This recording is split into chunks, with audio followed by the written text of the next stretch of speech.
Welcome back. So Danyal, I heard that you're sort of involved in this thing to encourage people to write and to get more people sort of into the literary circle in a short story kind of competition. So what's all that about? Well, it's a short story competition. Basically, what we're doing is we're inviting people to submit short stories. They have to have the authors have to have some sort of a Pakistani background.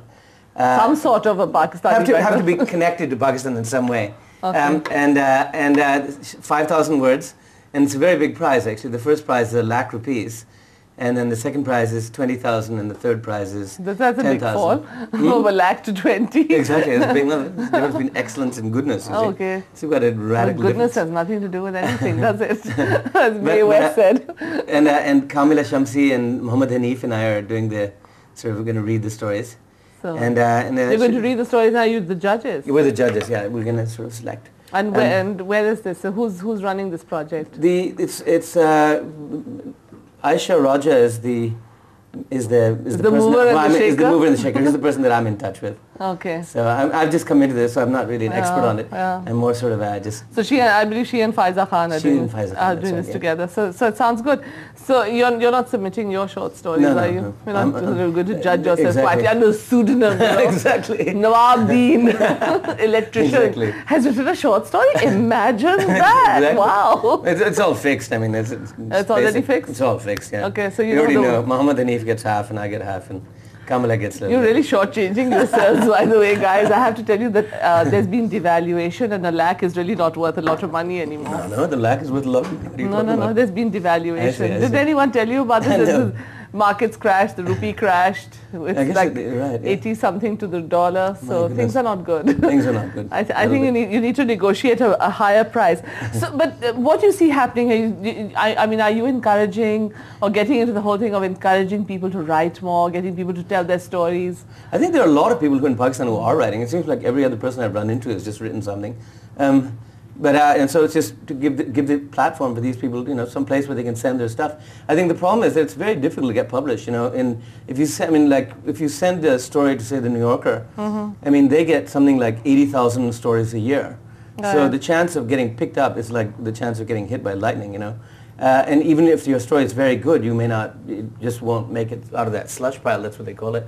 So I think this is sort of gives people an opportunity. Well, I think it's a great opportunity because this lack of rupees, suppose you win a lakh and you don't have a publisher and you've written a book or something, or you have a manuscript that's really good. Apparently now you can just go and publish it yourself for about $2,000. And there's someone who's number 5 on the New York bestsellers list now who's done exactly that, and everybody wants to buy this person's book, and they're doing wonderfully. But that's the problem is that is the publicity. You see, getting known, getting reviewed, get all this and that. I mean, there's a publishing mafia.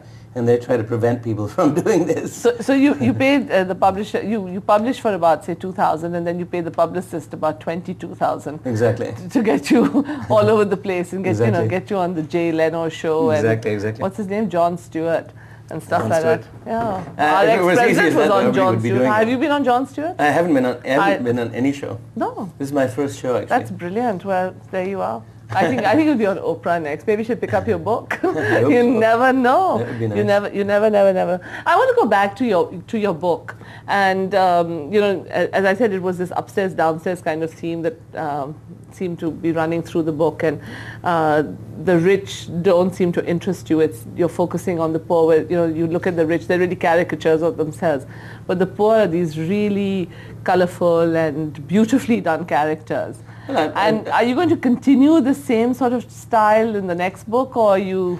Look, I'm written. Because you're taking Husna, you're moving her up the social ladder. Exactly. So. But I've written about rich people. I've written about poor people. One of the stories is set in Paris, and it's in that industrialist and his son, and so on. But basically, I'm going to continue writing. I'm not going to change my style certainly. And I'll continue writing about the same kinds of characters. It'll be the story that I'm writing now is actually sort of it's a love triangle, which is triangle, very racy stuff. Yeah. So that's. So who's the love triangle? I don't know. I'm still working. I still have to figure it all out. I've got sort of a basic idea where I want to go with it. Basic idea. Yeah, well, I think everyone has basic ideas of where to go in love triangles, but where are you going? But it'll be a love triangle set in Pakistan. Yeah. Just, a woman and two men. And she'll be married to one and she'll Be in love with the other. be in love with the other, exactly. One of these romantic But stories. here, I've come across so many people. I don't know, I feel women are a little more repressed here, because you always find that the man is married and stays married, but he's always claims to be in love with some other woman Right. at some point or the other, with some other woman. Well, this other woman must not be repressed because she's with him. Yeah. But it's certainly, of course, women are very repressed, yeah. No, but what I'm saying is that, the triangles seem to be the other way around. They seem to be, a man and two women, not a woman and two men. Right. Yeah. Probably, yeah, that's probably right. That's more common. Generally, the guy has a wife. In Pakistan, normally, presumably what happens, certainly I've seen this at the farm, is that there's a guy who's married and then he has a wandering eye. And the other woman presumably wishes to. I don't think it's restricted to farms, by No, the no, way. I mean, Wandering it happens eyes just everywhere. wander everywhere. But I'm sure they wander in New York also. Exactly, yeah, they do. But the thing here is you don't tend to see women wandering as much. It's more for opportunity and stuff like that, or Right. some kind of security or Well, these are the woman in the story. consolidate status. The woman in the story will probably be a foreigner, and these will be educated people. You said you were in Bahawalpur. Yeah. Yeah. There was a famous story of one of these in Bahawalpur. The Nawab of Bahawalpur had No. There was English a wife. landlord who had a foreign wife, and then he married a Pakistani woman as well. There was a landlord in Bahawalpur. There was a I know famous the guy. story. The Nawab had an English wife, and then Yeah. he married her English daughter. Yeah, as exactly. well, yeah. No, so this is a southern Punjab phenomenon, or? No, I don't know. Yeah, it must be. No, but this will be said in Lahore. Oh, you're moving it north? Moving to Lahore, yeah. You're moving exactly. northeast. And Lahore, does Lahore fascinate you as a city? Is it, or do you find it like an extension of rural Punjab? Is it just a sort of more sophisticated version of rural Punjab? That's where I was brought up, and of course, writing is all about nostalgia, and I'm nostalgia for the Lahore that's no longer exists. No longer exists. What doesn't exist anymore? Just that. Ekman Road is still there. Ekman Road is still there. Chamba Road is still Chamba there. House is still there. But it was a sleepy sort of colonial town when I was a kid.